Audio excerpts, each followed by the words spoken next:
Hello, and welcome to Lines of Legends. I believe it's episode 5 or 6 now. I think we're on episode 5. I'm your host today. I'm Beyond Birth, Law Beyond Birth, otherwise known as Shaun. I'm here with my co host, Oliver Sandell, or League Silas. We have David Lee here, DLeo203. And we're here to talk about the post Worlds, all the team drama, how Worlds went. And so let's just get into it. Let's start with World Finals. Then do you want to just do that? Okay. So what did you guys think about the outcome of Worlds? Did you enjoy Did you enjoy watching the games? What did you think about it? I want to hear your thoughts. They were good. They were good, Honestly. yeah. It was just there was a lot of one-sided games this world. A lot of 3-0s, 3-1s. Well, I mean, when we're talking about the finals, though, we saw certain games where it could have gone either side. Coup, a lot of people thought that SKT would, just sweep Coup 3-0. Coup, we're talking about a team that has never beat SKT during the summer split in the LCK, and I mean, Ku gave a very good stand against SKT, a pretty solid performance on the finals. yeah. Yeah.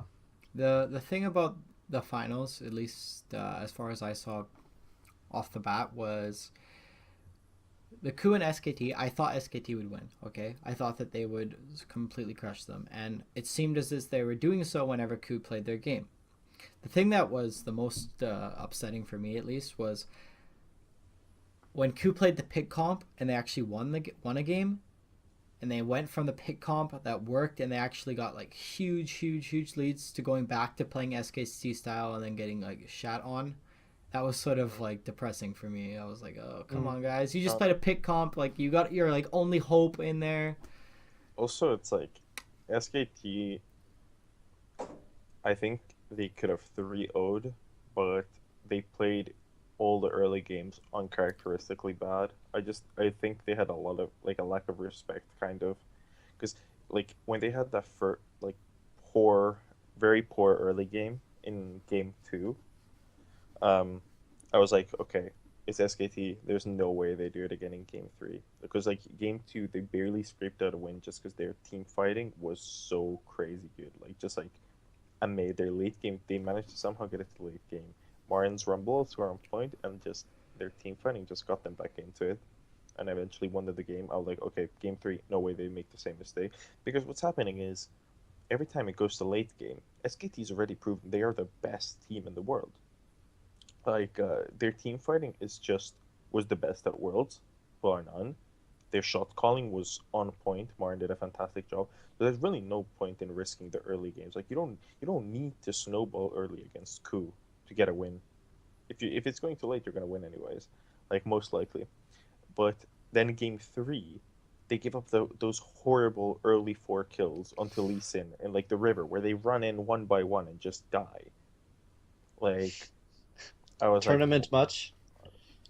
no, it was literally it was stuff that's completely uncharacteristic to the way SKT plays. SKT never makes those mistakes, so I think it was just sort of a lack of respect on their part. They're just sort of, I don't know. It's just the 3-0 getting into their heads or something. I don't know what it was, but then again, we saw, okay, SKT easily resets. Faker goes back to picking Rise game 4, and they absolutely face roll Coup. So, I mean, but that's the thing. I mean, Worlds was a lot okay, SKT 3-0'd their way to the finals every single series, right? Then you see Fnatic 3-0's EDG. Fnatic gets 3-0'd by Coup, and then Coup gets 3-1 by SKT. So it's did we see a single game 5 this World? I think so. don't think so. Nope. That's Yeah. I don't know. I was rather disappointed with you all know, of Worlds. oh, you know how everyone was saying this is the most competitive World, of all time. Well, Like, if we're or talking maybe about the early stages of the worlds, that's the then thing. yeah, but Most competitive for all the shitter teams, not most competitive for who can win. Like This just proves okay. Korean exit, even after the Korean exit, is just Korea to OP. Korea to OP. Hmm. It's just like, yeah. No, well, here's what I think about KU and SKT finals. Like, as like if we set the bar right here for SKT, I don't think SKT went down. I just think that KU just played up at least somewhere close to where SKT resided in terms of like how well they played, and just I don't know, like they showed how to exploit SKT's early game, and that's one of like even one of the matches just was the perfect example of how they No, like, exploited SKT's early game. no, like sure, but like this is Hmm. I completely agree that Ku stepped up their play and they played really well and they did exploit SKT's early game. But the thing is, like after game two, where they exploited those mistakes, they didn't exploit like SKT's sort of early game strategies. They just capitalized on SKT's early game mistakes, which is really uncharacteristic for SKT to make. That's what I'm saying. After game two, SKT could have completely if they wanted, they could have been like, okay, let's just play a completely defensive early game, so we can't like let's make it give absolutely zero chance for Coup to capitalize on our mistakes. Where they say, okay, we accept with going completely even in the early game lane, or even falling a slightly behind in lane, as long as we don't give them any picks or any like slight early advantage. But SKT was still like, no, we're still gonna play hella aggro early. But the thing is, game four, they went back to their like, you know, I thought game four looked like the SKT we've been seeing all tournament, which just steamrolls over you. Hmm. I think SKT could have played every game like that, but it was just, yeah, games two and three especially were kind of not the same SKT in my opinion that we saw for the rest of the tournament. Not that it Hmm. matters; they still pull out the victory in one of them and ended up winning the whole final series 3-1. So just Hmm. goes to show the level of team they are. Like especially that game two, that was just some of the best team fighting. It was crazy. They were behind like 10K or something, and they still won team fights. It was absolutely insane. Was there any player that actually like stood out to you as like a god? Not Like, necessarily God, but well, there were certain chapters when Marin was not playing amazing, but there were certain chapters where he was literally playing like a god. mhm. Um, but I guess on the other end, we also saw Smeb playing very strong. Like, he, I don't know. I guess Hojin set up the ganks perfectly on Marin, but it was Smeb who literally had to carry the team on a lot of end. What do you guys think? I was gonna say like the player that I'm most surprised at who stepped up his game like the most. I think Hojin played really well. I've never really thought highly of Hojin, but he actually did a really good Worlds. Um, yeah, even against SKT, some Hmm. of his Mhm. players were good. I Lee mean, Sin especially. speaking of players who we thought uh, we were not gonna do well, but did really well, was I mean, at least for me, this is just from my opinion, was is Niels, and I'm gonna step into the semifinals zone because like we're talking about the the Korean finals and then semifinals featuring Europe. So we have Fnatic and OG tied for third place, and I mean, what do you guys think? Does EU, I mean, do they really play better than the rest of the regions, except for Korea?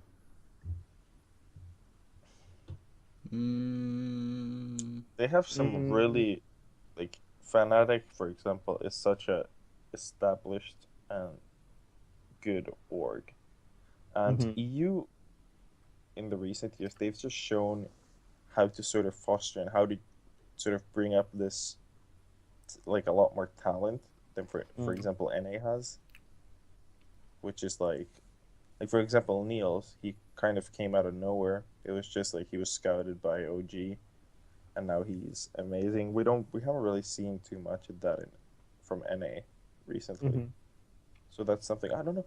Like I'm guessing EU has a far bigger player base though, for example, than NA. I'd That would be assume so. fair. Yeah, Like, but I mean, I am convinced that EU.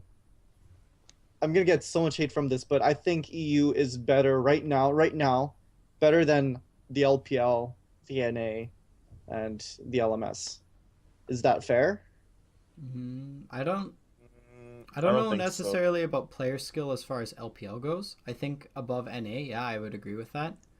In I terms think of teams, just No, but of just teams in no, general, but okay. EU is so top heavy. EU is like stacked at the top, and the rest of the teams are like, Well, if you look at other mm, regions too, though, if you look at LMS and NA as well, all top heavy, generally yeah. But for speaking, example, LP. If you're comparing to LPL, that's what I mean. to Put the LPL, worst teams in LPL versus worst teams in EU, for example. they probably beat the EU teams. Easy. I Yeah. think easy. Put something like World Elite against the Elements. Come on, now, let's be for real. Like EU is like you have Fnatic and Origin, very strong. Um, H2K was like they were strong. Their strategic their level of strategy was really high, but also their individual player skill wasn't the greatest. mhm. But after that, who's really worth mentioning? EU, Yeah. Gambit, Rockat, uh, Copenhagen Wolves, oh, Gambit. like no, like that's the SK thing. Gaming, rest in peace. Elo hell. No, but that's the thing. Like EU is so stacked at like they're just really stacked at the top, Hmm.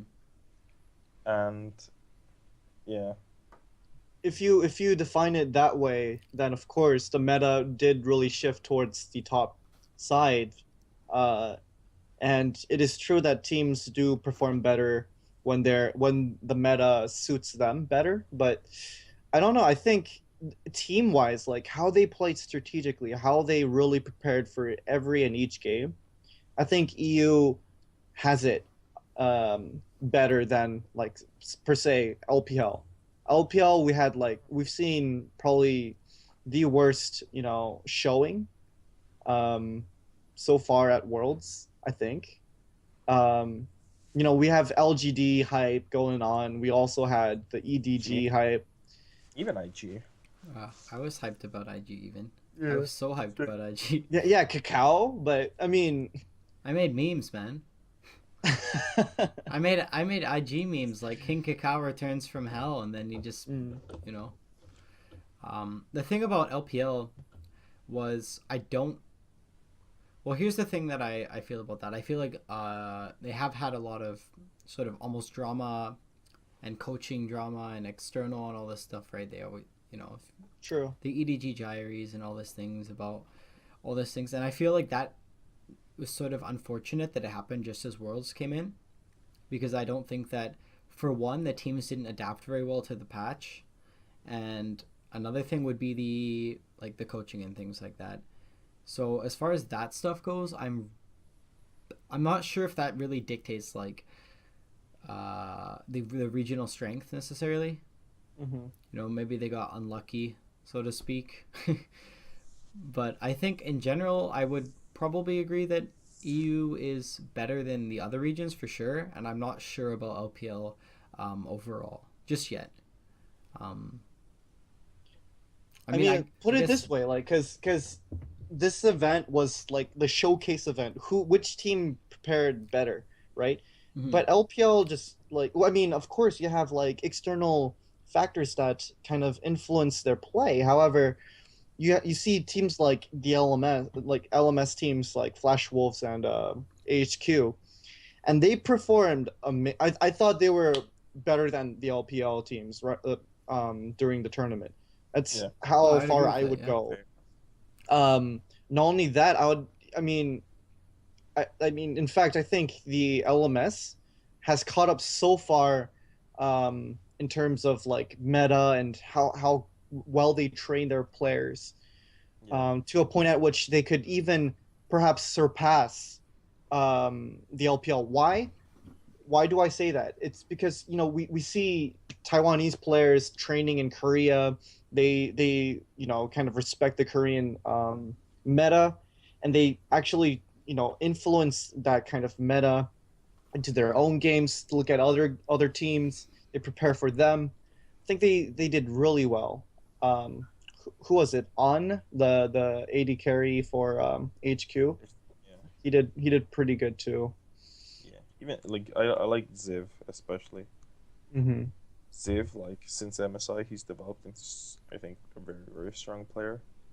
But Hmm. and yeah, I do agree. And it seems like in LMS, it seems like for example the coaching staffs are a lot more structured than Oh LPL, and it's a yes. big problem in LPL right now. It seems like, and this is from an obviously from an outsider's perspective, where I don't really have a lot of inside information. I only really see what I've read online in articles Hmm. and such. But this year, I think by far the region where you've seen more sort of articles on like internal strife in Team X is in LPL. They have so like it seems like, and that is on coaching staff. Coaching staff has to make sure that the team environment stays good. That's on Hmm. coaching staff and management. And it seems like every week there's a new article on somebody hating someone in Yeah. an LPL team, and that's really that reflects your play when you don't have a good attitude towards your teammates or towards your Right. coaching staff and management. And I didn't really hear about a lot of that in LMS, so I think that's something that LPL definitely needs to look at and Like improve on. LMS. This I don't know if you guys watched the Legends or Legends Rising Yeah, um yeah videos. We saw an episode of Sword Art, and how this was one of my my fantasies of a team. Like the team really like pressures the players. I don't under I mean, I see it being healthy and unhealthy at the same time. Healthy because it pushes them to work really hard, but unhealthy because you know they might go through so much psychological stress. But when we're talking like the teams say, if we lose the LMS finals this year, we're gonna kick one of our starting lineup players or something like that.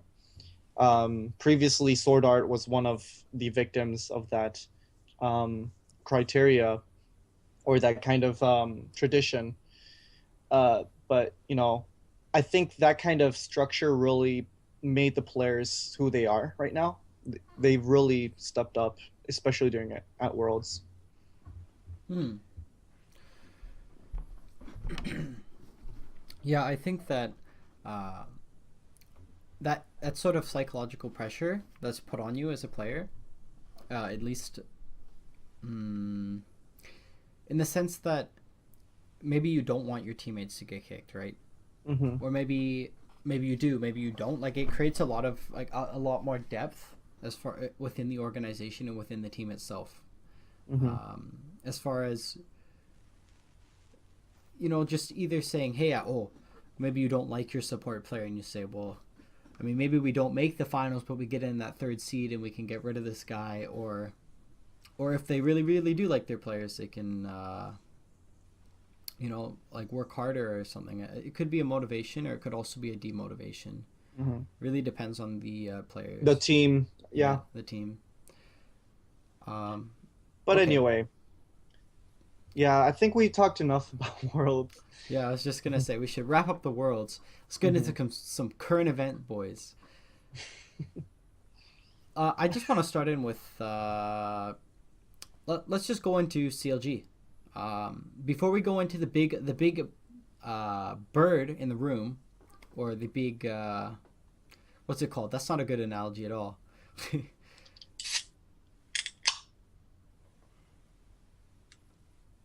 Cheers, boys. Okay. Well, before we go into TSM Double F, I want to talk about CLG's head coach first and the transition. And I wanted to know what you guys had to think about that. The stepping down of Coach Chris, the rising from the ashes of Zix. Like, what do you guys think about the coaching changes as far as CLG goes? Well, I mean, to me, Chris, like he seems like a very competent guy, and like obviously he's done a good job with CLG this year, and from his sort of interviews, from his vlog posts, you know, I've gotten the sort of idea that he's a very competent guy. He seems like a great person. We obviously don't know what's happened behind the scenes, what caused Right. CLG uh, I've been to have it speculating off. so much on that. There's I a lot of have no noise idea. lately. There's been like some people were saying that like they were trying to like they were like planning that Doublelift and Chris would go to TSM together, like stuff like that. But anyways, that's all just speculation. But just in terms of accolades, what he's been there for one split, and he's won NA out of a team that historically has had shitty player performance, and he did a fantastic job at managing all the personalities on that team, because there definitely were many. And in terms of Zeke's sort of replacing him, I think it's a very sort of logical move, because Zeke's has been there for the whole season, and he's been the on stage coach for this whole split, at least. Even the split before, no, I do believe. But so it's like he already has the history with the team. I believe the team respects him, because he was there where they were when they were losing, and he was there when they were winning. And I think, especially with Chris there, Chris has probably helped him establish even more of an authority figure than what he was before. So I don't think there should be any problem with the players' respect towards him. And it seems like a very logical. It seems very logical. It's easier for a team to get someone who already knows the organization, as well as the organization already knowing that coach. It's a very logical step for them to do, instead of getting an outsider who does not know anyone on the team, who doesn't know how to manage them perfectly. Zeke's has already been there. Zeke's has been like the sort of right hand man for Chris in terms of like coaching, and in terms of he's seen exactly what Chris does. He's seen how the players react to different coaching methods. He'll probably know what the best thing is to do when they're winning, when they're losing. So that obviously, I think it's a very logical move. I think it's a very good move by CLG. Well, you have to also take into account to the fact that CLG will be changing some of the rosters, right? Double Lift leaving CLG. We also have Pobelter leaving, Hui stepping up. I mean, sure you've seen Hui play with the team before, but I mean, how well will his activity in the professional scene as a starting player translate into Zeke's coaching methods? I think that's a No, but big like, but question. who he's been there practicing with them for the entire Oh split. yeah, of course. So I mean, I'm sure they know him as a personality. I'm sure he knows how the how the coaching how what the best way is to coach Huhi. Hmm. So really, I mean, they're gonna have one new player, as far as I know, and if you have one new player coming into the team, I think it's highly unlikely that that player is gonna be sort of like a problem personality, Hmm. and that it's going to be like somehow the introduction of that one player would sort of force Zeke to change his mentality on how to coach that team. So I don't think that should be a problem. Yeah, I agree, but I mean, I'm just saying that it's definitely a possibility. Like you don't see a person when he's like well, how do I put it? How should I put it? So players react differently from different stigmas, right? And I think winning and losing in a professional game is Mhm, also like a very different factor that they will have to come across sooner or later. mhm. But anyway, um, like Oliver said, we don't really know what's going on behind the scenes, and that's why we can't really give like a hammered down verdict on the decision. But exactly how Oliver has explained, Zeke's has always been there for the team, and through the warmth, through the cold, he's been there. So I guess he'll do what he does best for the team. Okay. So my impression of Zix would be, uh, a, a, I sort of have this understanding, and I could be completely off, but to me it seems that he does a few things very well in the sense that he understands the game.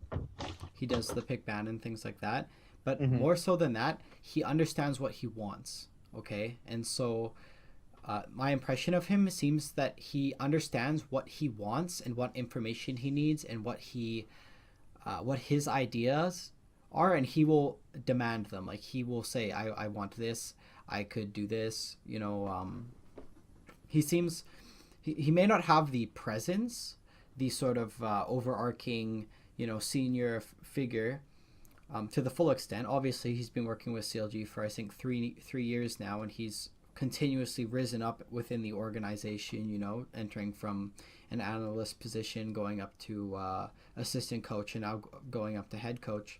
He's progressively like upped his status in the organization, and you don't do that unless you're doing something right, right? Unless but anyway, so beyond that, he does seem to understand what he wants. He understands what he needs for his team to succeed. And from having all these different perspectives, right? He's having Mm-hmm. Coach Chris, Scara, Hotshot, and all these figures that he can learn from, and has been around for many years. He can, and even Monte Cristo, right? He had Monte Cristo as well, and he can probably take information from them. If he needs be, he could probably message Monty on Skype saying, "How do I deal with Afro moving?" But so he's got a lot of information that he can use, and he seems to understand how to use a lot of the information that he gets, right? Mm-hmm. And so I think that he should fare quite well, but it will sort of, I guess it's sort of up to see. But my expectations as far as looking forward is I think Zix is probably the best person they can find at the moment. Mm-hmm. I think it's a better option than taking an outside gamble. Just picking up some random person again. I excuse my word, random person. Obviously, people have credentials and whatnot, but I think it's a lot better to. The saying is slipping my mind, but it's a lot better to go with something that you're sort of familiar with and your where is good, rather than just take the egg from the basket and It's a lot safer. yeah, throw it up in the air, try and catch it. If the egg cracks and breaks, your team gets relegated. Mm-hmm. So I think that it should be a good choice as far as that goes. The another interesting thing that I wanted to go into now would be TSM's coaching situation, right? So Loco Doco leaves, so and Loco Doco uh-huh. initially was supposed to step down, with Lustboy as well doing analyst work, and Loco Doco would be the assistant coach. And for me, this is the interesting thing about that whole situation is because of Doublelift and Loco Doco's relationship. Okay, in the past, Doublelift vouched for Loco Doco to come onto CLG. He came onto CLG and he sucked. Like he was shit. He only played like Nunu. Like that was the This was only eight. champion This he was could play. ages ago. It was, Yeah, but yeah, yeah. No, I know. I'm just like putting it post in yeah, yeah, okay, perspective post for others. post this relationship between them, they hated each other. As far as I know, they absolutely hated each other. They did not get along. And so one of the first things I thought when Doublelift announced that he was joining TSM was, how is that going to work with Loco Doco? How is Doublelift going to give Loco Doco any respect as a coaching figure, as an authority figure, or anything like that, knowing like their relationship in the past? Okay. Mm-hmm. uh so Loco Doco obviously has left now. He's just announced today that he is going to Team Liquid for producing media Content content or creator. something. Yeah, rip. But what do you guys think about TSM's coaching position so far? Do you think that they've had a successful run with it? What do you think that they need for their team to be successful as far as coaching goes, other Lo, than David Lee as their coach? Lo, when Loco joined, he was clearly one of the best coaches that we had, like at the time. And this was when sort of coaching in league it wasn't very established. I mean, many teams didn't even have a coach back then. Mm-hmm. Like very many teams didn't have a coach, and that's because the loco he had good game knowledge. He has and he I mean he still does. He has good game knowledge, Mm-hmm. but what he doesn't because he doesn't come from a coaching background. It's clearly it's obvious now that he doesn't have the sort of skills that professional coaches have of like how to manage personalities, how to be that authority figure. And when he dropped the ball on certain occasions, like for example, let's say managing the meta at the MSI, I don't think after that he's never really been respected by certain members of the team in terms of respecting his knowledge of the game. Players don't trust him the way the players should trust a coach. Um, TSM for next split, what I'm sort of, I mean, they're gonna go outside most likely and get a sort of establish, sort of do what CLG did last year, get a coach with who's probably older, with probably some sort of like a degree in coaching or some sort of strong coaching background. And I think he has to be the key aspect for him next season. I don't care if he doesn't know like much about the game. Just be good at managing personalities. Because if you look at that TSM team, especially okay, let's say like Sven Skaren's confirmed. You have Yerksen, Sven Skaren, and Double Lift on that team. That team is gonna have a hell of a lot of ego, and those are three people that I'd say are easy to manage in terms of their personalities. So that's gonna be a really big challenge to whoever gets on that team. And see, like it's a sort of team where you can see like okay, it's gonna be a scary lineup. And it's gonna be sort of on paper. I'd say this is gonna be one of the best TSM lineups ever, if not the best. And I'd say if that team gets rolling, um, it's gonna be super scary what they can do. Imagine if that team loses 4 games in a row, what starts happening when Bjergsen and Doublelift and Svenskeren start arguing with each other? You can't have someone like Loco Doko coaching that team. Mm-hmm. Like this has to be some like like some sort of guy who rules with an iron fist, who like the people respect and who can like actually keep them in line and keep their sort of mentalities in check. Otherwise, it can go really bad really fast, I think. Like Hmm. I don't know how CLG coached, but didn't Coach Chris kind of gave the iron fist to the team, and that kind of sparked. I just heard this or read this from Reddit, but wasn't that kind of like A a factor negative. into like how they decided him to leave or Yeah, like this something? thing. I mean, like the way it worked in CLG, as far as I understand, is Zeke's did more of like the in-game stuff, Mm-hmm. and Chris was the one who like sort of he did the proper. He kept the team in check. He made like team building exercises. He made sure the players were working well together. He obviously did in-game stuff as well, but like yeah, but that's exactly what I mean. That's what TSM needs, something like that. Well, as far as that goes, I think there's a very fine line as far as coaching presence in TSM. And what I mean by that is they have Reginald, okay? And Reginald has always been a very strong personality and a very authoritative figure, okay? Mm-hmm. He's even with when he was playing on the team, he basically had all these other personalities such as Odd One. He had X Special and Dyrus. Right, none of these people are very demanding, outspoken players, and it seemed to work for their time period. And I think that Reginald could have some sort of authority. Obviously, he's the owner and he has the power to kick any of them at any time, which demands some respect, at least in the sense that the players will not just be BMing him all day, right? But another thing is, I think that often he goes too far with that, and what I mean by that is it sort of undermines the efforts of the coaching staff, right? Like Mm-hmm. for instance, when Loco Doko lost his authority over the players and had no say in it, they had no reason to respect him. They had no punishment. It's like a spoiled child uh, who has $50 or something.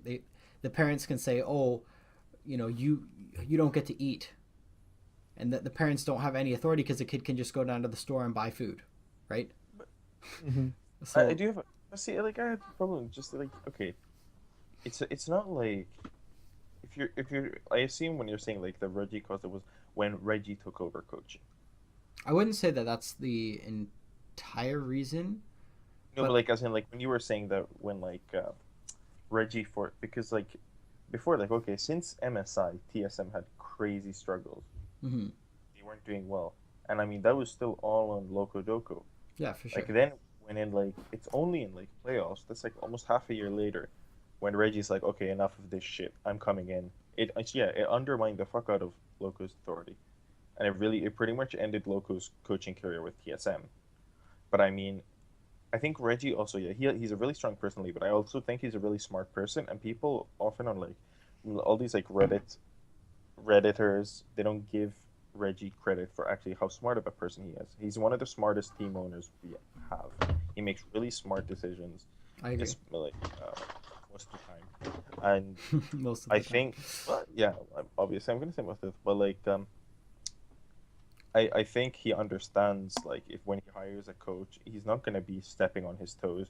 Of But course. in just terms of what I mean, Loco had lost control of that team. Yeah, I mean, he had to go and do something, and it Hmm. worked to some extent when Reggie stepped in. It looked better than when Loco was there. So I mean, I think Reggie's gonna find someone who suits the job description. I think it should be fine. Hey, who knows? Maybe it is Coach Chris. I mean, he's a free agent now.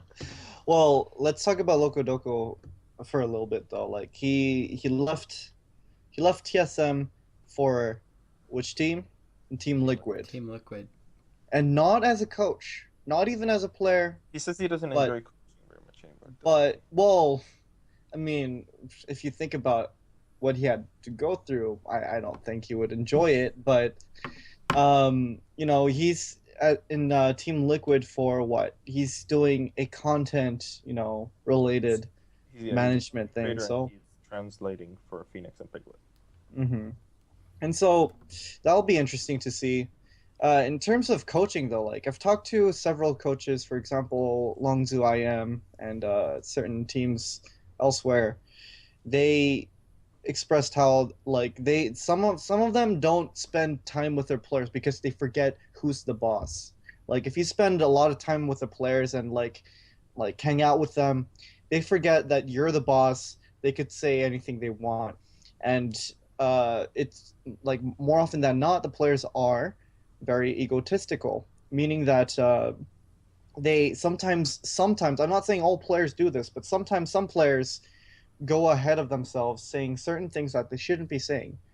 And like you have mentioned, like Reginald is a very authoritative figure.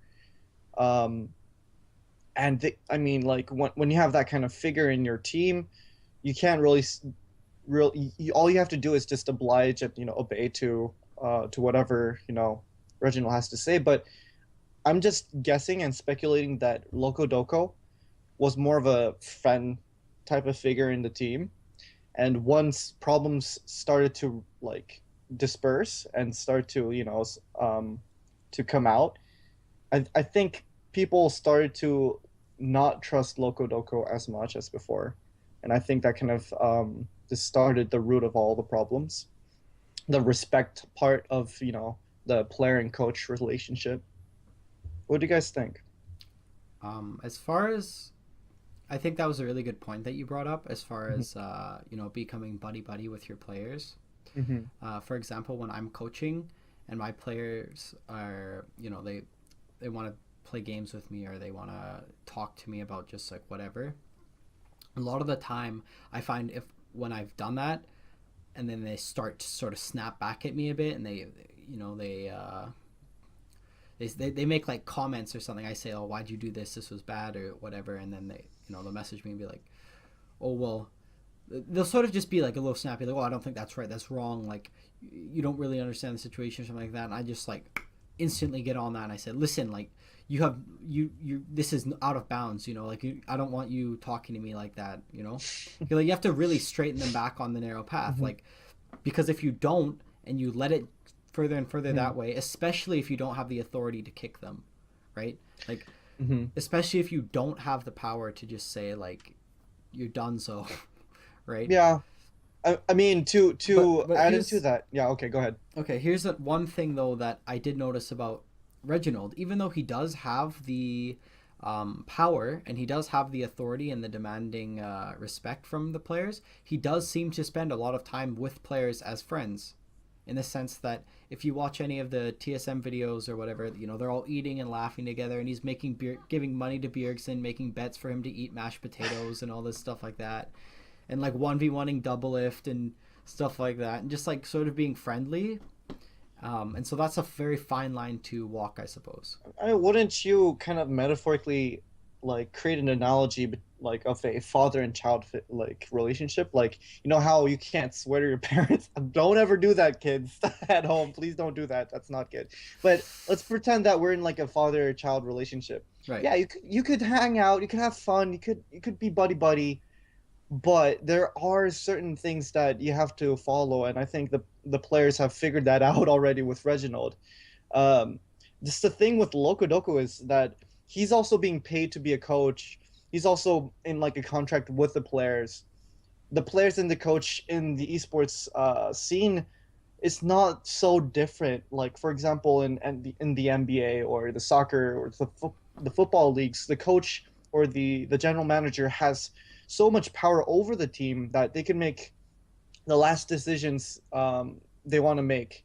But in the esports scene, the talent pool is pretty strict and very small. The players are kind of like godlike figures, and thus we have certain players who do have to kind of carry that egotistical characteristic. And so I don't know, like maybe Reginald I think is a very different case when you're comparing him to Loco Doco. Yeah, I see that. Hmm. But yeah, with no further ado, let's move out of this topic. I think we covered quite a lot. But one thing I wanted to ask is though, what do you guys think about the double lift roster change? I think it's an absolutely massive PR move, and I mean, it's really, it's a great. I think it's a great move for TSM. I mean, It just is in terms of you're getting one of the best AD carries, and you in don't have to NA. Mhm. NA, yeah, and you don't have to so you don't have to import an AD carry, which is fantastic. And not only is he's bringing you freaking the sick cash money in terms of like publicity. He's streaming under your name. He has like 50,000 streamers viewers on Twitch every night right now. It's just like you just like you just won over half of CLG's fan base. Hmm. Literally, it's such a good.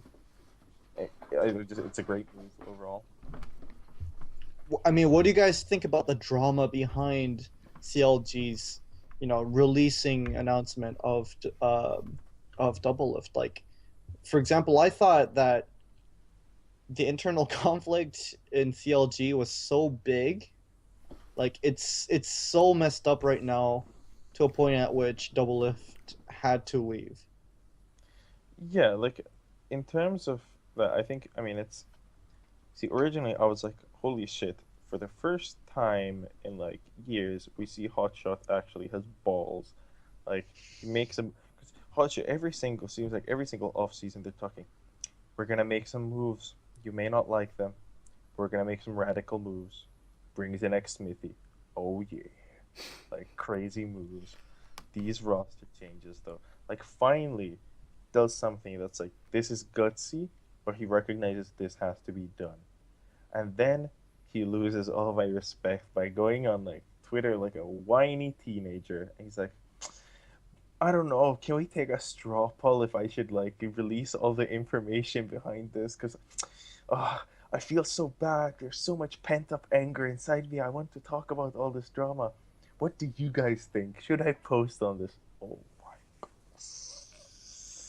You see, as far as that goes, I'm all for that stuff as a person who enjoys the drama to some extent. Like, I love to hear about all this shit and see all the reaction. It's like a soap opera Oh, for me. yeah, But like like just actually post from the stuff. a logical person, standpoint, I'm like, what the hell are you doing That's so on unprofessional. both of their ends? Double That lift as is, well. The jersey in the trash can, all this stuff like but the hot shot betrayed me. I know that's just like a joke, right? yeah. But then they all got offended by this, and they all go around and share their side of the stories and all this stuff, and it is very unprofessional, and it's not. It's sort of people do things for a reason though, right? And it could.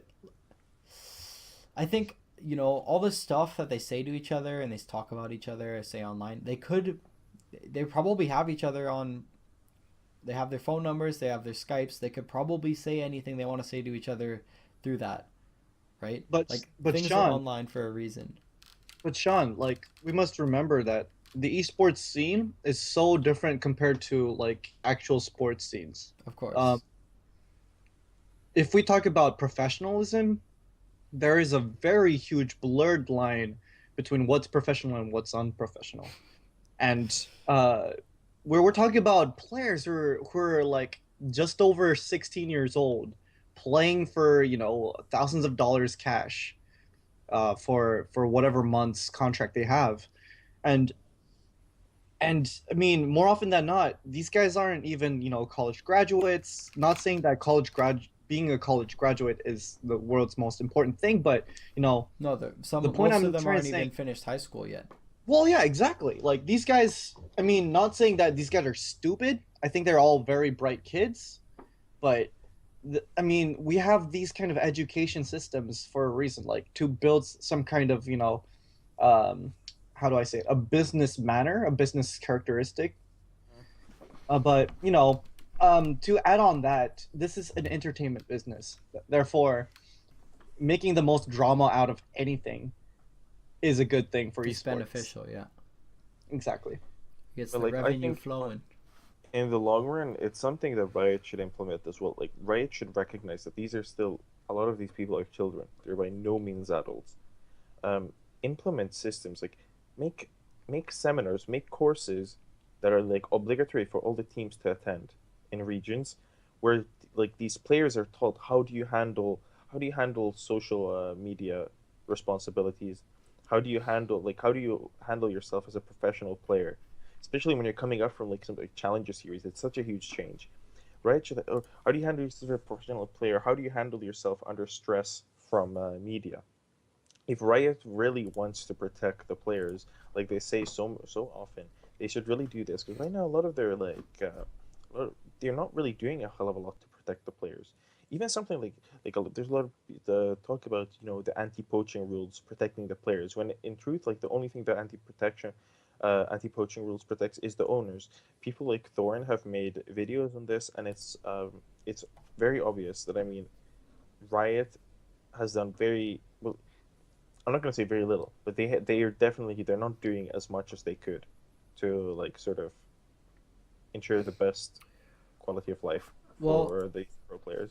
Riot does have player seminars where they are apparently working on these things. There's always every once in a Yeah, while you'll like see these once in a player year. summit buses full of Yeah, all the players and whatnot. So they seem to have at least some extent to that, but you have to like sort of respect the fact that a lot of the time these things happen. They're very emotional at the time, right? When they make the vlogs or they will go and post on Twitter and all this stuff. In this day and age, excuse me, in this day and age, we have the ability to just have a thought in your mind and go on your phone and within like 3 or 4 minutes post all about what's on your mind without any hesitation, yeah. right? Like it's not as though you have to go and drive down to like an amphitheater and go on the microphone and yell out to everyone da da da da da. It's literally like that within seconds or minutes, right? And so a lot of this stuff could very well be impulsive. Of course, but And like so, no, go ahead. no, I agree that it's like a lot of it, like most of it is impulsive, but you have to understand that if once you are a professional, it is part of your duty as a professional To keep your emotions to in check. yes, and to control those impulses. You can be impulsive, but you can still be impulsive and contain yourself, not be impulsive in public, Mm-hmm. not have to tweet about it. I understand that sometimes just the line gets crossed, and not all people are strong mentally to contain themselves like that.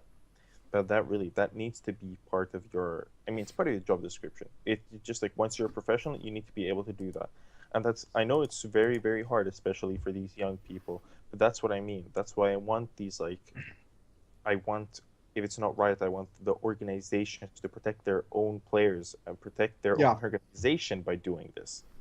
Educate your players. it's the team's responsibility to educate their players. Your players are the people who are representing your team as faces. They are what the fans will think about when they think about your team. Like that's exactly why you have to. I mean, I think Riot has been doing. I don't think they've been doing a great job, but I think they've tried very hard to, excuse me, protect the players.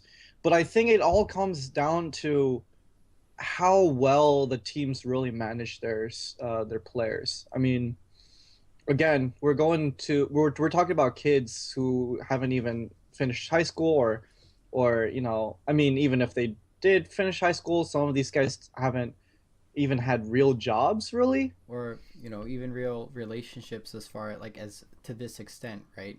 You're living Hmm. with all these guys every single day. You're working with them all the time. They may not have the emotional maturity to Hmm. actually cope with these things when they actually do happen, right? They may Right. not have had enough experiences to properly deal with them, right? Because that's typically how you learn and get better at things, is you fail and you make a huge mistake and then you don't do the same thing again. And this could very well be the first mistake for a lot of these players. Like to add on that, like Riot has that implemented rule for international tournaments where like the player has to be at least the age of 17 or something like that. Mhm. I mean, it's like I don't know if that's a good rule, but I will say that it did cut down a lot of probably toxic kids. Maybe playing it for TSM, maybe I don't know. And I mean, like, let's be honest here. Like, how are you gonna manage? Like, imagine if you're on a team where you have like Forgiven. Forgiven is he? I think he's 22 or 23. But imagine if you're on a team with Forgiven, you have some like 15-year-old wunderkind support, and like he makes like he's like okay, Holy you're like shit. Forgiven's like I'm gonna have this 15-year-old kid support me, and he makes one bad play, and Forgiven goes like all fucking balls to the The kid wall, starts and then like crying freaking and kid like starts crying and like freaking never wants to play league again. Like, he's straight up his no, he it's just definitely good we have these gets like his mom to pick him up from the team house the next day. Is like, I'm fucking done. I'm going yeah, back to Forgiven school. just he's like crying like he's like you really hate me, and Forgiven just looks at him with like a cold face. Yes, Yes. out of my sight, Get out of my sight. peasant. Come back. Never. Exactly. uh No, but I think yeah. To just end my thought, I mean, it's all about the team's management. I don't think it never was the Riot organization's duty, responsibility yeah. to begin with. No, Hmm. it's not. It's yeah, like it is more the team's responsibility to do so. But when Riot's talking so much about protecting their players, they could show more initiative to do so. Hmm. That's why I say like it's not hard for Riot. I don't think it's very hard for Riot to do something. Even if it's not something, even if not like it doesn't have to be a seminar where you set a date, you rent out a place, and everyone has to come over there. Make online courses for this. That's not hard. You just want some support structure, whether it's the teams Make or Riot, right? Or I it guess have just an orientation for all the rookies, maybe. But yeah, even like yeah, have an orientation for rookies, but you could have something like once a month or once every 2 months, you have to go do this online mini course on like social media management or something like something informative where like then like Riot puts it out and then it's the organization's job to control that the players do it and the players get something out of it. But that's exactly my point. Though, like, I don't think it's Riot's responsibility in the first place. Like, if if it, I mean, it. I think that would be just crossing the lines. It almost, well, I guess in a way the players are working for Riot by playing the game and promoting the game, but in a larger scheme, like they're representing their own teams, and if they do something really shitty that doesn't look good on paper or press, it's bad on them. Like it's not Riot's fault that the players are like tweeting, I don't know, about No, whether or not they should share about their business transactions. of I don't course know. not. It's not their duty. But first of all, it's they're playing your game. Don't you want to protect your own brand?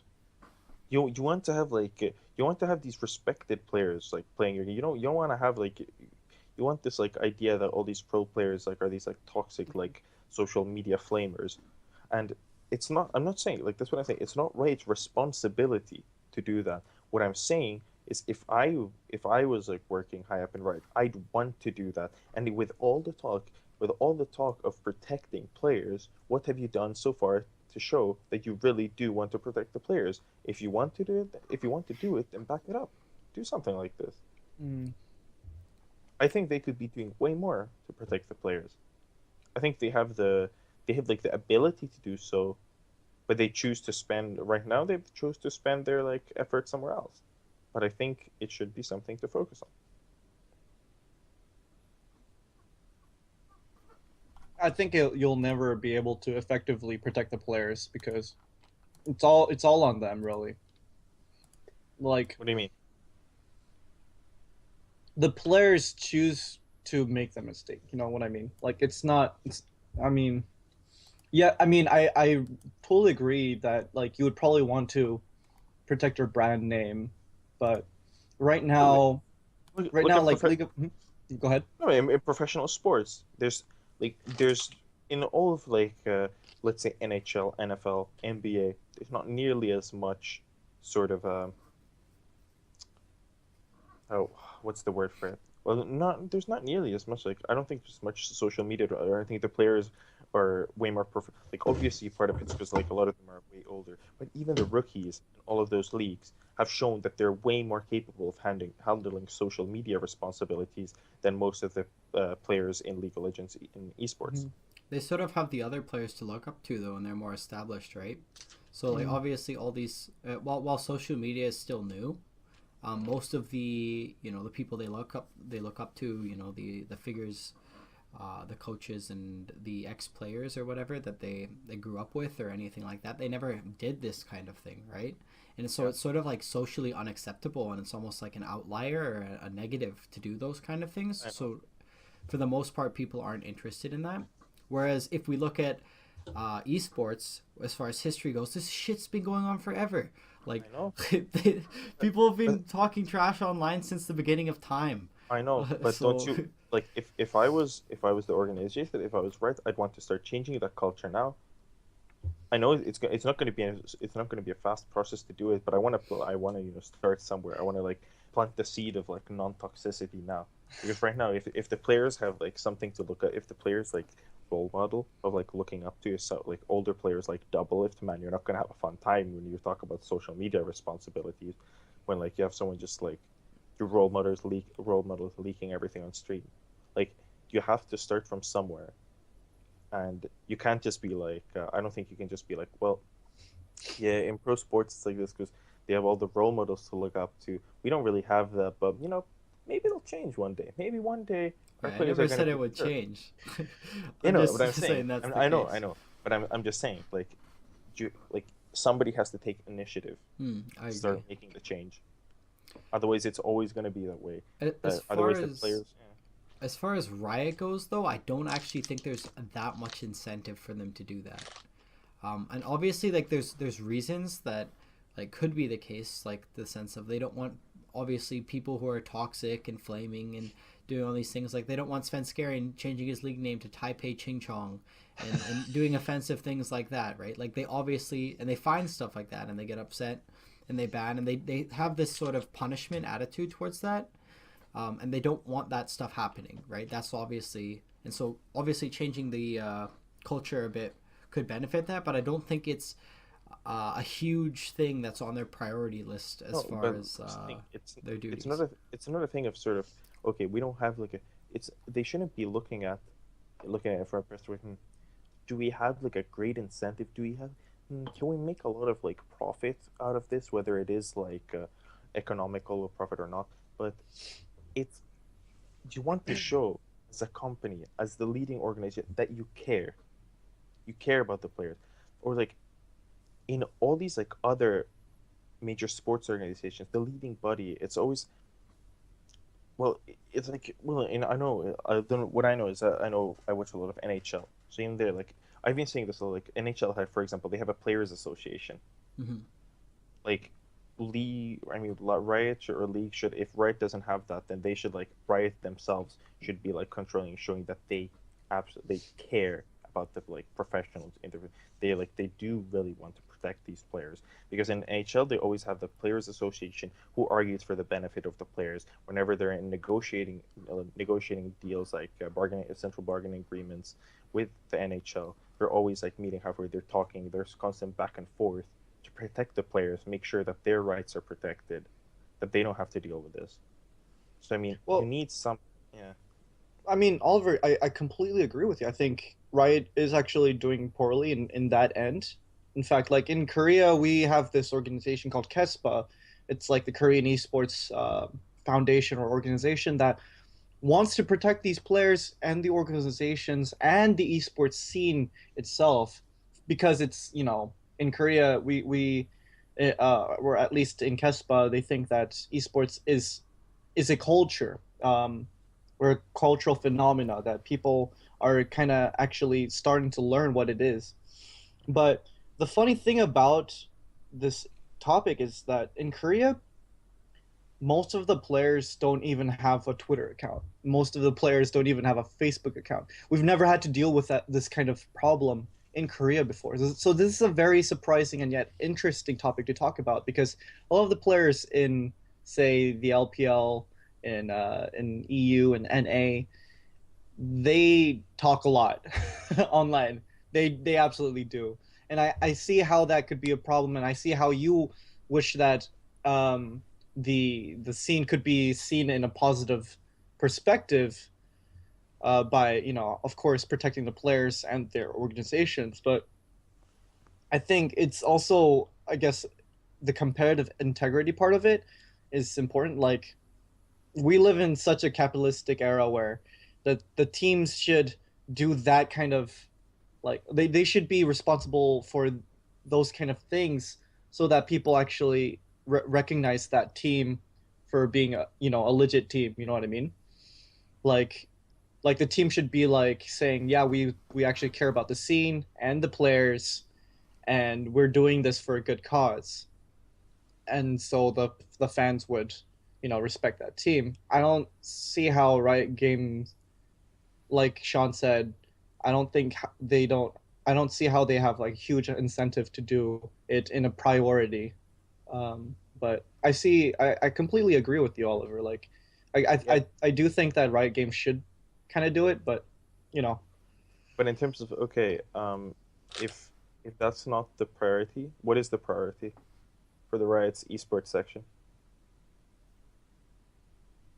see what they've been prioritizing so far is like just um like character, like this very um I'd say like illegal things that have been going around in the League of Legends scene. For example, like boosting, poaching, and those kind of stuff. Like, I think League of Legends have always thought competitive integrity was the you know the quota, or the responsibility, or like, the priority. But yeah, like I think they've been doing good on that end, but in terms of protecting the players from media, I don't think that that could be a priority, because it's such a thing. I mean, it's something that we can't really effectively block the players from Permanently, doing. no. Yeah. But see, like this, it's not only, it's not, for me, it's not only protecting them from media, it's like I said to her, it's educating them on handling their responsibilities as a professional. And that's why when you talk about poaching, when you talk about boosting, such things, the Riot's been focusing on, okay? if you're educating people how to be a professional, I think in the long run, or even in the very like immediate short run, it reduces the amount of this happening as well. You're teaching players this is not okay. Not only social media responsibilities, you're teaching them it's not okay to do this. When now that you're a professional, you can't go freaking like smurfing here and calling people toxic shitters. Like you can't do this anymore. This is like you're a professional now. You have to look like one. You have to play. You have to act like one on social media and in person. So I mean, what about like streamers? Like, will you block them because they're also playing the game that you're protecting? what do you mean?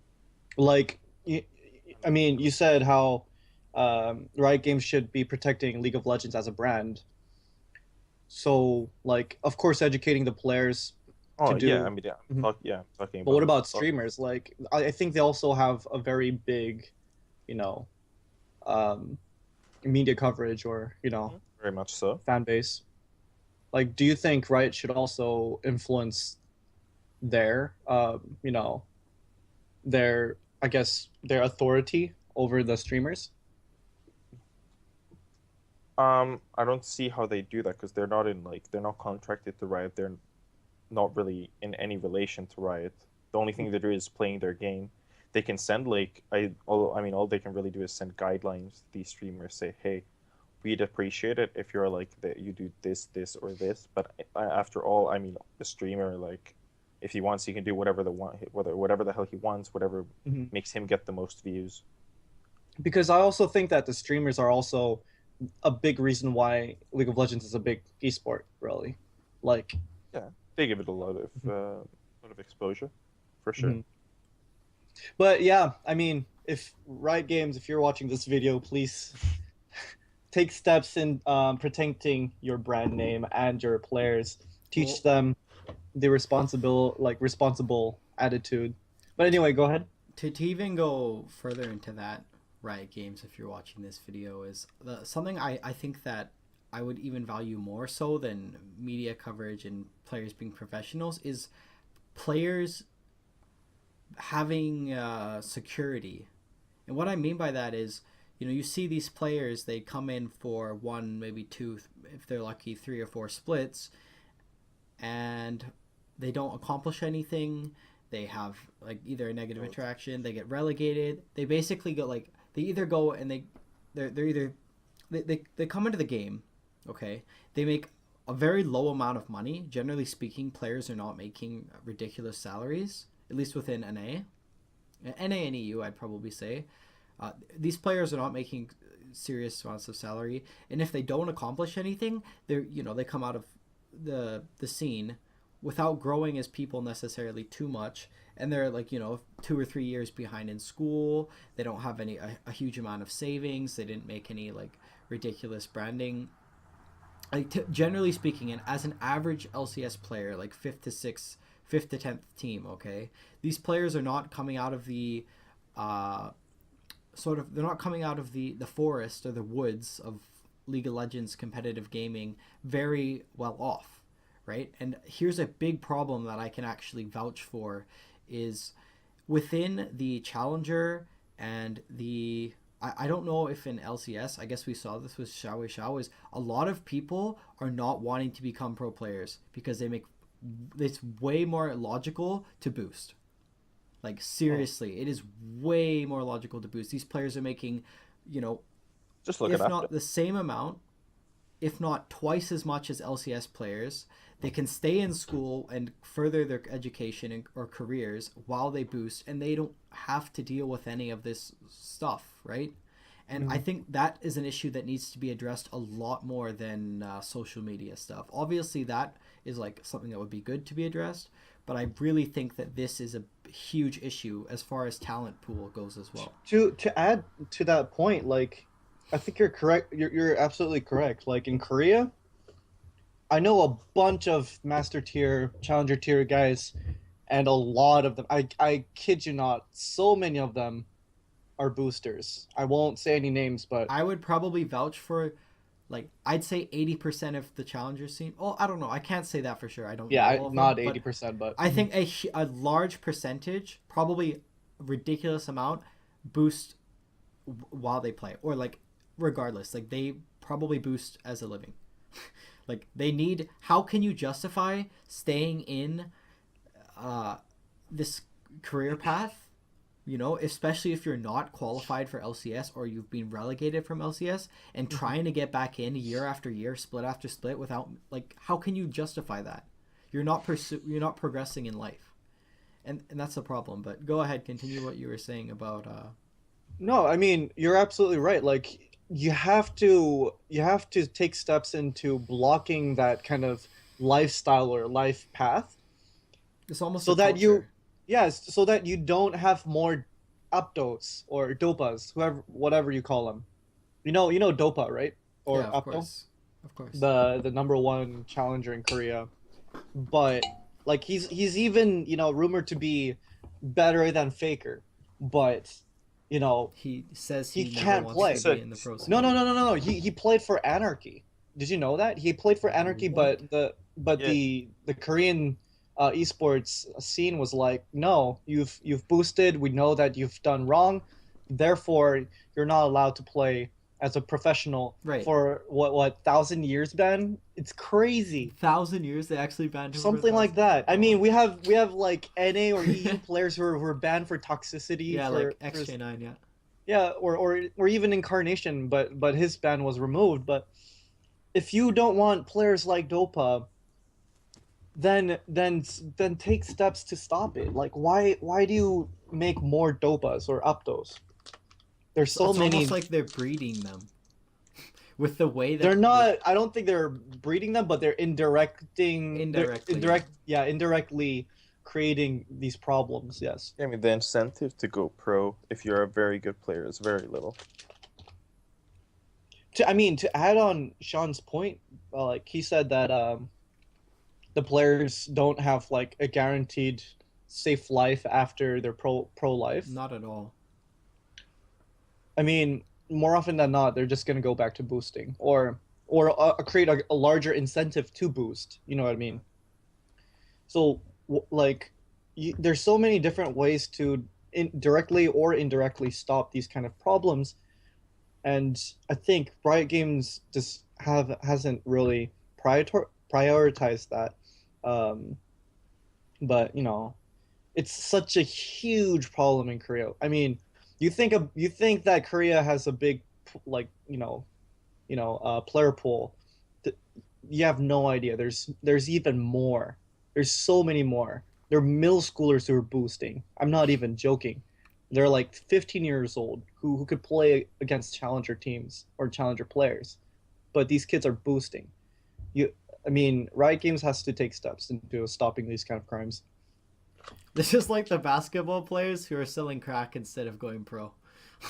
Like actually, this is it's What's brutal. his name? Was it like OJ Johnson or something? The football player who was a bank robber or something? What? I mean, you have to protect your players. Any I don't know. I mean, not like, yeah, thanks for your participation in the Here's NBA. a We're gonna give pension. you 10,000 check, $10,000 check, so that you have a good life. No, it's not that. It's just about, like Oliver has mentioned, educating your players. But not only that, you have to kind of create more like variables in terms of like jobs after your pro life or something. They're trying to do that to some extent with adding more casters. As you see Crepo and Deficio coming on as casters, and they obviously have casting avenues. They have people like I don't think it's MI. What's the guy's name? The guy who does he controls the spectator cam. Oh, I can't remember his name, but they often offer some players these opportunities, but I think for an average LCS player, like Link's a very good example of this. He was in the scene for 2 years, 2 or 3 years, I think, Mhm. and he came in, he put school on hold, he played for CLG, he never went to Worlds, he never really won a best of five. He never came out of this whole thing with much more than a small amount of publicity, right? Mm. Like I'm sure he made some money from it, but he probably could have made the same amount of money doing a different job and having like his education or boosting for that, right? Like he comes out of this and he's 3 years behind all of his peers that are doing university, Yeah. and for that needs to change. For an average LCS player, it's not okay. Like, and I don't And actually have anything to offer up to Riot as far as how to change that yeah, just off the top of my head. and it's just education because I mean, I'm sure like a lot of these kids coming in from the challenger scene that are 16, 17, they don't understand this because all they see is they just realize I'm really good at the game because I'm challenger. I'm gonna go to LCS. I'm gonna make hella like money, Mm. and then I'm just gonna do this. They don't I'm realize. gonna be double Then F. when they like when Yeah, they're 18, I'm gonna be 19, Bjergsen. they're not really making it. They're cut off the team. Suddenly they don't get any offers anymore, or they're put back to the challenger scene where they're not making money. They're like, holy shit! I never thought this would happen. What am I supposed to do now? Like, I go back and live with living with my parents, but I don't really have a steady source of income. I don't really have an education, but that's what I mean. Riot has to put in programs, some way to educate players, whether it's online courses, whatever it is. No, Like put in something to educate these players, like help them out if you really want to protect the players. I mean, Here's go ahead. well, Sorry. I'm about to go off on a completely different topic, but you go ahead, David. You finish your thought Oh, so first. so I was gonna say like I mean the age thing could be a factor, but I don't think it is the only factor. Like we see guys who are over 20 something and Hmm. they're acting more immature than kids who are 15. That actually happens in the Yeah, esports That happens in universe. real And, life. well, yeah, just like well, happens. yeah, exactly. I mean, you it's I don't know.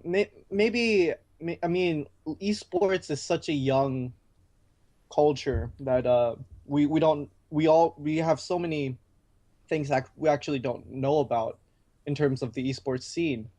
But I guess perhaps even looked up to like big professional scenes like the NBA, the UEFA Cup, or the Premier Leagues or whatever, and maybe even ask them like how do we solve these kind of problems. Of course there are variables to the problem, but I mean, getting some good advice perhaps could, resolve some of them. Yeah, so go on, Sean. Okay, so here is what I was going to say about this sort of, or where I'm going with this is here is a problem that I have with the media representation of certain stories and players and whatnot. Okay, and so what I mean by this is, I think it's a pretty big negative that they glorify things like Doublelift running away from home to become a pro player, or Bjergsen quitting school to become a pro player, right? Or Uzi living on the streets, or any of these stories. I understand that these stories are very motivating, right? And they're very true to the sense of these players, and they're very great stories for a normal person who is rational, who can say, "Oh, that's a very nice story," you know. But when it comes to these kids It who distorts the are picture. So 15, 16, they only see Bjergsen. They only see Doublelift. They don't see probably the hundreds of people who are in those situations that will never make it, who will leave school, who will bail out on their families, who will do any of these things, who will literally be fucked. Like they are not going to be able to go pro. Not everyone can do that, right? And it sort of like promotes this attitude. And I think people are a lot more careful with it now. And I especially like would give props to Doublelift. You know, people always asking him if they should do it, and he absolutely says, "No way, I got lucky." Right? Like that is something that I can respect on that sense. But I just have a problem with that. Like it really promotes a lot of people to do these things, right? And they're almost at least kids, you know, they do all these uh they start to act out these things. They don't show you the stories of the people who fail, right? It's sort of like being a pro football player. And I've coached kids, or not kids. I've coached young adults who have this attitude, okay? And they will go into it with, "Oh, I'm going to be the best. I'm going to be the best, and I'm motivated, and I don't care about school. I don't care about my family. I don't care about anything. I just want to be the best league player." And they're like gold. Like, Mhm. I'm you laugh, but I'm being 100% serious. And I go into this and I tell them like, do you understand like the risks of this? Do you understand like, and they take that as a challenge. Like I'm asking them in a literal sense, like, do you actually comprehend what you're saying right now, and like the odds of you actually becoming a challenger player, being Bjergsen in LCS if you're gold now? Do you understand the situation here? And they say, they think I'm testing their love for the game. They think that you're testing their motives or their guts, and the right answer is I don't care, I can do it. Right, and that's a problem. Like this is destroying people's lives in a sense, you know. What do you think, Oliver? Um, yeah, I agree with a lot of you're saying. It's sort of like, American Idol, all the sort of sub stories, they sell really well. I mean, they create a lot of media attention and they get people hooked in their game. It's a really good marketing move in terms of Exactly. like it's really good for marketing. And is it the best thing morally to do? Is it the best thing for players? The best thing for sort of like, is it gonna give sort of people realistic goals and like Well, expectations? Probably not. But it's the in same terms thing of with marketing, it's like, yeah, it's the same thing with any subject you can make a living off of, potentially. Like for example, music. You see, like, for yeah, especially in Korea, we have That's like a very good Korean example. idols. We have like Sonya Girls' Generation. We have AOA. Tombang Shingi. We have AOA. We have Big so Bang. many. We have hella lot of them. And like, let's equate them to professional gamers or something. A lot of kids, they're like literally who are like 7 years old. They want to be famous. They want to be like the next girls' generation models, or et cetera, et cetera. But is that a correct direction that you want to go to? I mean, Sean already explained that, so I won't go further. The point is, it's a great marketing move, but it depends. I mean, is that really Riot's fault? Like, in no, another No, example, you could talk about, like I don't know, like movies about war. Like, right. The glorified war heroes who make it home. exactly. Like, some Exactly. people might take it and be like, dude, I want to be a soldier. I want to risk my life to be a soldier or something. Because they don't see it like how. but yeah, but in this case, when you're talking about these 15-year-old gold kids who want to be the next Bjork, this comes down to parenting. I mean, at that point, it's not Riot's job to control that every 15-year-old Of doesn't course. understand. Like at that point, it has to be the parents' job to say, "Listen here, Johnny, shut the fuck up and go to school." Like, you can't just be like, "Oh, you go live in the streets, then fine, go be the next Bjorkson." But I Like, mean, some of the like the greatest professionals ever right now actually denied their parents to do these things. I Right. mean, it's always gonna be there like that in any sport, because I mean, there are always gonna be kids that blindly follow I guess celebrities, but it's a parenting mistake if you allow that to happen. If you can't, like, I mean, what's Riot's support? Come on, right? I mean, it's not Riot's job or anyone else's job No, for I, that I, matter I to agree with like that. control those emotions. I mean, it's I complete. mean the only thing that Riot Games can do to actually make it better is try to make League of Legends like a super mega sport like basketball or soccer. Like, because let's say you have a son who's like the next Messi or Ronaldo, Mhm, the greatest soccer player ever. mhm. You have a son like that, and he's practicing real hard, doesn't go to school but practices soccer. Wouldn't you support him? That's my point. Like, Yeah, Yeah, yeah. why can't we no, make yeah, League of Legends a sport that people could no, actually that's admire that's what from it's from a becoming slowly. Like, no, it's not. I slowly? mean, no, but I'm not saying it's becoming like a mega sport, but the stigma on esports is like removing slowly. Like, because like most of like now, and still it still is like most parents are gonna be like, "What the fuck, you wanna play video games for a living, you little shit?" Like, but It's like, true. yeah, but like that is slowly, moving Right, away. We're it's true. slowly moving away from that. But it's going to be a long process, and I mean, I wouldn't worry too much about that. I mean, Another thing though is a lot of these parents don't understand. I've seen posts on Reddit. I've seen, PSAs about this from YouTubers or whatever, where parents will message the YouTubers or go on Reddit saying, "Oh, my kid's my kid's gold too, and he says he's really good at this game and he wants to go pro. Like, what should I say about this?" And the people will just be like, "Listen, lady, your kid sucks. Like, he's gold too. He's bullshitting you. If you think if he is telling you that he's like a top fucking percentage player, nice meme. If he says if he's saying like, look, mom, I'm in the top 10% of players in NA, like, and he's actually like, they can present it to their parents and almost convince them that they're going to go pro at this game when the parents just don't understand. And I'm not saying like I'm trying to say this in a way that it's not like oh, you need to fix this, this, but like obviously it's a really difficult thing to fix. I'm just saying this is an issue as a PSA, okay? There are kids in gold who want to be pros, who sort of cripple their lives, and if you are one of those players, you guys have to sort of see it like this. It's like the soldier, I think that was a really good analogy from you, David. The kid wanting to be a soldier will only look at the veteran soldier who comes back. They won't think of the thousands and thousands of people who actually died in that situation, right? Yeah. And so that's just something that I wanted to just randomly bring up out of the conversation that we were having. I think it's a very I think it's a very good topic to actually bring up, because it is something that we all as people, as human beings, face. Like, is this the right career option? So I think we had a good talk about that. Okay.